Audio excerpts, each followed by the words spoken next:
Download करें जनमत Haryana app. Haryana का भूजल स्तर पिछले 45 सालों से लगातार गिर रहा है। धान की बढ़ती खेती ने इस समस्या को और ज्यादा विकराल कर दिया है। राजनीतिक नुकसान की वजह से पहले की सरकारें इस पर कुछ भी करने की हिम्मत नहीं जुटा पाई, लेकिन मनोहर लाल जब से सीएम बने हैं तभी से इसको लेकर इन्होंने कदम उठाने शुरू कर दिए थे। मुख्यमंत्री किसानों को लगातार समझा रहे हैं कि धान की फसल लगाकर वो अपना और आने वाली पीढ़ी का कितना नुकसान कर रहे हैं। वो लगातार कह रहे हैं कि किसान धान की जगह किसी दूसरी फसल की तरफ रुख करे। अगर वो ऐसा नहीं करेंगे तो प्रदेश में पानी की स्थिति बहुत भयावह हो जाएगी। इसको लेकर मनोहर लाल सरकार ने बाकायदा मेरा पानी मेरी विरासत योजना की शुरुआत भी की है, जिसके तहत धान छोड़ दूसरी फसल लगाने वाले किसानों को 7,000 रुपये प्रति एकड़ प्रोत्साहन राशि दी जाएगी।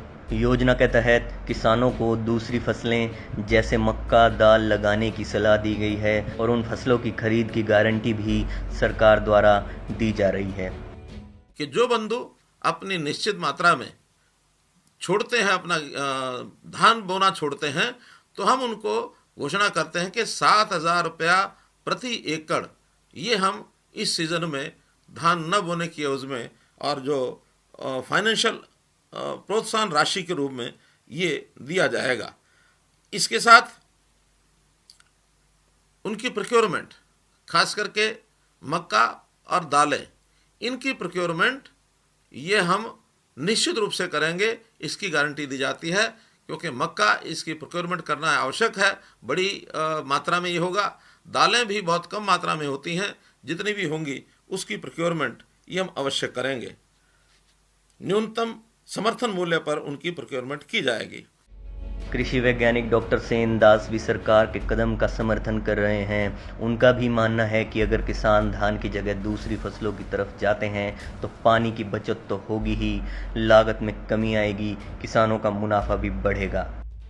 मक्का किसान की गवर्नमेंट खरीदेगी और मक्का की सबसे बड़ी है कि डिमांड है इस देश के अंदर। डिमांड इसलिए है और राज्य में भी डिमांड है। आज हम अपनी इंडस्ट्री को चलाने के लिए पूरा का पूरा मक्का बाहर के राज्यों पर निर्भर करते हैं। हमारा स्टेट का पैसा बाहर जा रहा है। अब अगर मक्का में लगाएंगे तो हमारी इंडस्ट्री भी अच्छे तरीके से चलेगी और दूसरा ये भी है कि हमारे जो प्रोड्यूसर और कंज्यूमर दोनों को फायदा होगा और स्टेट का रेवेन्यू स्टेट में रहेगा और जो प्रोडक्शन इंडस्ट्री है उनको कॉस्ट ऑफ प्रोडक्शन कम हो जाएगी और उन इकोनॉमिकल आएंगे। जैसे सीड अच्छी क्वालिटी का देंगे, इंसेंटिव देंगे गवर्नमेंट 7,000 रुपये किसानों को, जबकि राइस कल्टीवेशन 8,000 से महंगा है और मक्का से, और 7,000 एक्स्ट्रा मिलेगा, इंसेंटिव मिलेगा, 8,000 15,000 मिलेगा। और किसान जब राइस के बाद जो भी क्रॉप लगाता है उसकी बजाय मक्का के बाद जो भी लगाएगा, मक्का के बाद वाली फसल भी अच्छी होती है, सही समय पर लगती है और पैदावार में उसकी बढ़ोतरी होती है और फसल चक्कर का बहुत फायदा होएगा। क्योंकि एक मक्का लगेगा, मक्का के बाद गेहूँ लगेगा, गेहूँ के बाद पल्स लगेगी, या मक्का लगेगा, मक्का के बाद सरसों लगेगी, सरसों के बाद पल्स लगेगा, जिससे हमारे सॉइल फर्टिलिटी भी इंप्रूव होगी, हमारा पानी भी बचेगा। एक ट्रिपल एम का भी हमने मॉडल दिया गवर्नमेंट को। क्या है कि मेज मस्टर्ड मूंग में क्या होगा कि मेज लगेगा अलग क्रॉप, मस्टर्ड लगेगा एक अलग क्रॉप, मूंग लगेगा अलग क्रॉप, और जो तीनों जितना गेहूं में पानी चाहिए वो तीनों ही फसलें एक ही पानी में बच जाएंगी और हमारी सॉइल को भी इम्प्रूवमेंट हो जाएगा, हमारा कॉस्ट ऑफ कल्टीवेशन घट जाएगा, फार्मर की इनकम बढ़ जाएगी, हमारी प्रोडक्शन बढ़ जाएगी, प्रोडक्टिविटी बढ़ जाएगी, जिसके अंदर जो हमारा राइस बर्निंग का इश्यू आ रहा है वो ख़त्म हो जाएगा। और जो हमारा सरप्लस मक्का नहीं है लेकिन व्हीट राइस है और सरप्लस व्हीट और राइस को हम गोडाउन में रखते हैं, वो गोडाउनों से बच जाएंगे।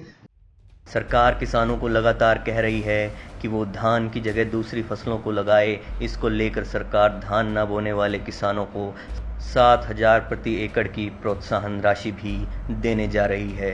कृषि वैज्ञानिकों द्वारा भी लगातार किसानों को आगाह किया जा रहा है और दूसरी फसलों के फायदे भी गिनाए जा रहे हैं। अब देखना ये है कि किसान सरकार की बातों को कितना गंभीरता से लेते हैं और कितने किसान धान की फसल छोड़ दूसरी फसलों की ओर रुख करते हैं।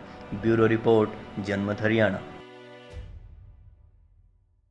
राजनीति के आगे, राजनीति के पीछे, हर हलचल को जानने के लिए हमारे YouTube चैनल जनमत हरियाणा को लाइक करें, सब्सक्राइब करें और अपडेट रहने के लिए बेल आइकन दबाना ना भूलें। देखते रहें जनमत हरियाणा, सच के अलावा कुछ भी नहीं।